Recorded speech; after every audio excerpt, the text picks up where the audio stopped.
Thank you. We're here today to celebrate perhaps the greatest crime in the history of our country.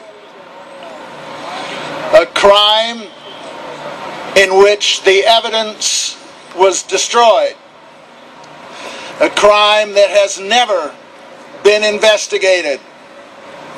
A crime that led to even worse things happening, to unnecessary and illegal wars of aggression, the loss of our civil rights in the Patriot Act, the torture of suspects, the building of detention centers for us dissidents,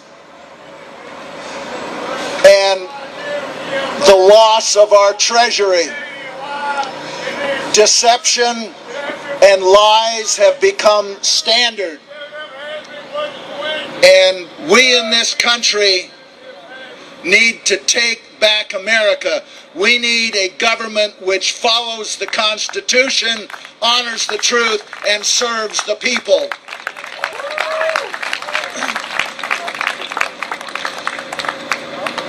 After 6 years, the truth about 9/11 is that we don't know the truth about 9/11, and we should. What we do know, however, is that the outrageous conspiracy theory told us by the Bush administration and the Zelikow Commission is absolutely unbelievable. Unbelievable! It's ironic that President Bush, just after 9/11, warned us to beware of outrageous conspiracy theories. And yet that's what they told us.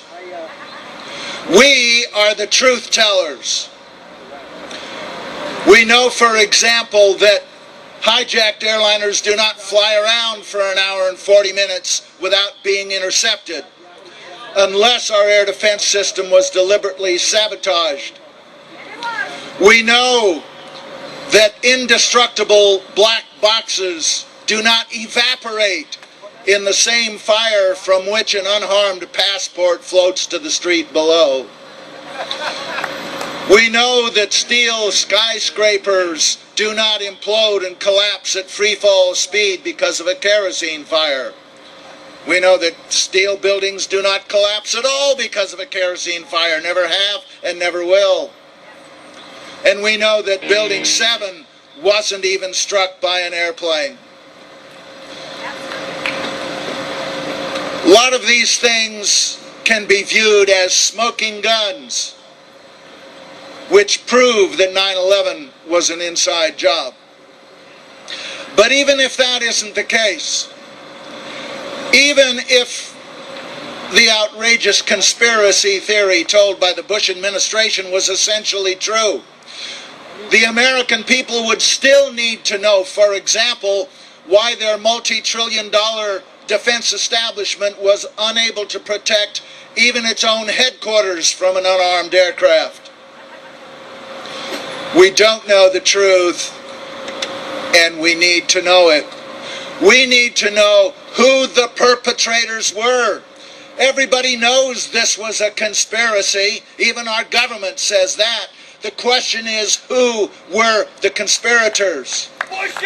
We need a new and independent investigation which does not have a predetermined conclusion about who the conspirators were.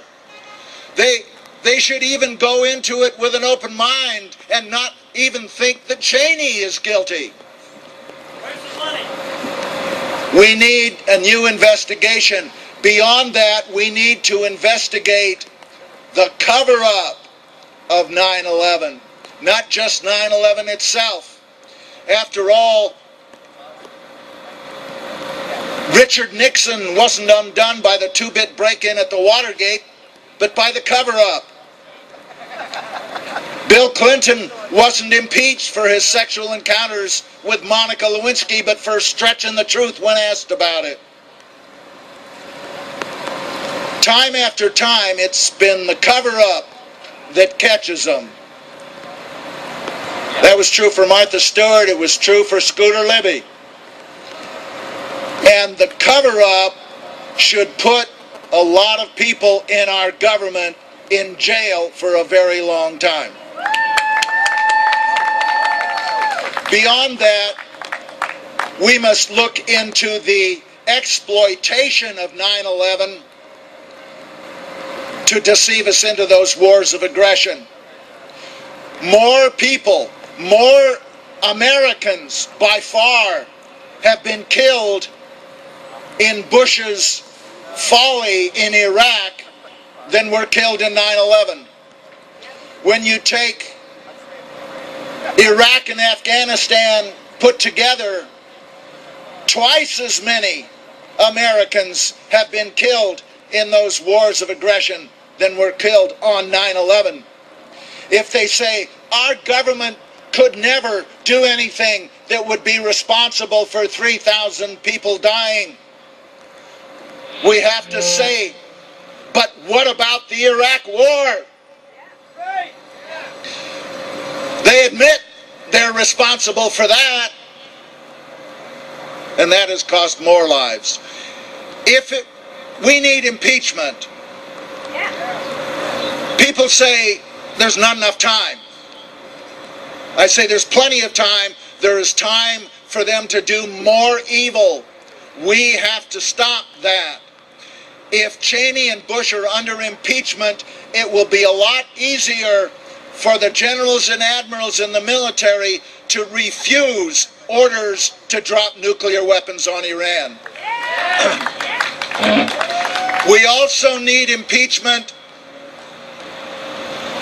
in order to send a message to future presidents that if they become a despot, tear up the Constitution, ignore the will of the people, we're not going to just let them ride out their term and retire to a ranch in Paraguay. We're going to take them down. Impeachment will also send a message to the people of the world that we, the American people, do not support the evil that was done in our name. If it was okay to impeach Bill Clinton for an act, for fibbing about an act which only embarrassed his family and soiled a blue dress, why is it not right to impeach Cheney and Bush for wars costing so many thousands of lives, for lies to Congress, for lies to the American people, for the loss of habeas corpus, the torturing of prisoners, and the loss of our rights under the Constitution itself? Where is the accountability? Impeach them now. If the Congress won't do it, we have to take other means. I'm going to the Pentagon in 2 days to plead with the generals and admirals there to arrest Bush and Cheney and court-martial them for abuse of power in this country. Thank you very much.